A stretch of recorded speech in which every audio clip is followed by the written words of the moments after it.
এক সকালে ছোট্ট মায়া জঙ্গলের কাছে হাঁটছিল। হঠাৎ একটা কান্নার আওয়াজ। মায়া দৌড়ে গেল। মাটিতে একটা লাল ডানার মা পাখি পড়ে আছে, ডানা ভাঙা। পাশে ছোট্ট ছানা কাঁদছে। মা পাখি বসা থেকে উঠতে পারছে না। মায়া আস্তে করে মা পাখিটাকে কোলে তুলে নেয়। বাড়ি এনে মার সঙ্গে ব্যান্ডেজ বাঁধল, দুধ রুটি খাওয়ালো।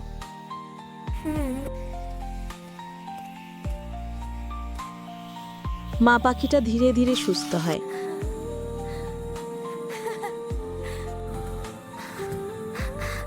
একদিন মা পাখিটা উড়তে শুরু করে।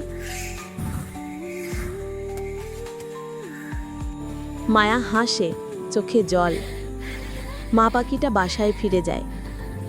কয়েক মাস পর প্রচণ্ড ঝড় বৃষ্টি। মায়া জঙ্গলে গিয়ে পথ হারায়। রাত নামলো, বৃষ্টি পড়ছে।